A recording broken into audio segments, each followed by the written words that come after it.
Hello friends, next 5 phrases are before you. So we should move to know what the phrases are and how these phrases can be used in language. देखिए पहला phrase है come down to the earth, वास्तविकता पर आ जाना। Example आपके सामने, when thief was beaten black and blue. Black and blue एक फ्रेज है, बुरी तरह से मारना, नील पड़ जाना जिसे कहते हैं।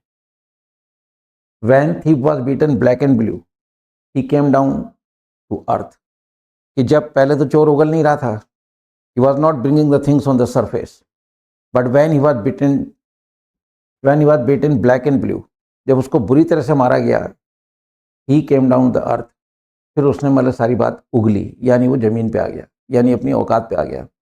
पहले अड़ा हुआ था कि नहीं मैंने ऐसा नहीं किया है, but when he was beaten black and blue he came down the earth। तो ये फ्रेज है वास्तविकता पर आना। नेक्स्ट आता है फ्रॉम कवर टू कवर, प्रथम पृष्ठ से अंतिम तक।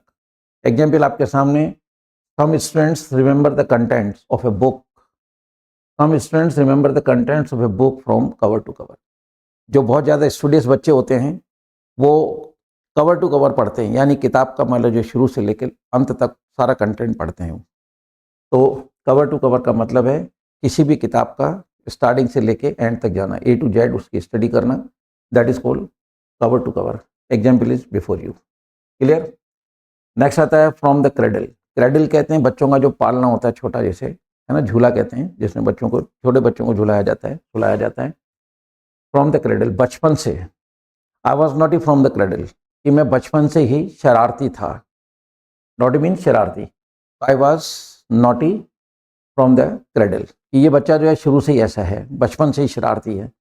तो जहाँ भी आपको इस तरह का सनद बोलना पड़े, बचपन से, फ्रॉम द क्रेडल, चाइल्डहुड तो बोलते ही हैं अपन, लेकिन फ्रेज अगर यूज़ करना है, इस तरह के फ्रेजेस हमारी नॉलेज में होना चाहिए, so that you can make your language influence by using the phrases, compositions and lot of things, quotations. तो फ्रेज इज ऑल्सो गुड, इसको यूज़ करें। Examples before you. नेक्स्ट आता है कम टू द क्रंच, दुखद समय का आगमन। एग्जाम्पल सामने है, a lemon came to the crunch during Covid period, कि जब कोविड पीरियड आया तो जो लेमन था है ना, उसके सामने दुखद समय आ गया, क्योंकि पूरी दुनिया मतलब जब स्थिर हो गई थी, स्टैग्नेंट हो गई थी, कोई निकल ही नहीं रहा बाहर, तो लेमन बेचारा मुसीबत में आ गया। उसके लिए दुखद समय आ गया कि जब वो घर से ही नहीं निकल रहे तो क्या कमाए और क्या खाए, राइट? तो come to the crunch, a lemon came to the crunch during Covid period. कभी भी ऐसा दुखद समय आ जाता है तो वहाँ पे इसको यूज़ करें आप, कम टू द क्रंच, ये दुखद समय आ गया मेरा, राइट? हंसी मजाक में कह सकते हैं, जैसे दोस्त की शादी हो रही थी तो उसने कहा कि now you have come to the crunch, कि अब तो दुखद समय में आ गया है, क्योंकि जिम्मेदारियाँ आती हैं तो बहुत सारी बातें बनती हैं।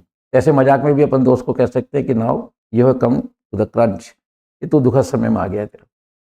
नेक्स्ट आता है टू हैंकर आफ्टर, तीव्र इच्छा होना। एक वर्ड होता है यर्न, यर्न का मतलब YEARN, यर्न का मतलब होता है तीव्र इच्छा करना, पर yearn is a word and this one is a phrase, to hanker after.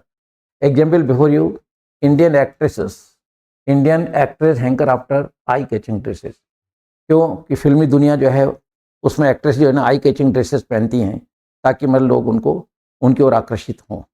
तो हैंकर आफ्टर एक अच्छा फ्रेज है तीव्र इच्छा करने के लिए, उसका मैंने आपको सिनोनिम वर्ड बताया यर्न। तो Indian actress hanker after eye catching dresses. तो फ्रेंड्स, ये थे आज के नेक्स्ट 5 फ्रेजेस, आप इनको यूज़ करिए, ध्यान में रखिए, यूज़ करिए। With this words I should say good by two all of you. Thanks, जय हिंद। करें इंग्लिश वाले सरदार जी ऐप और सीखे इंग्लिश।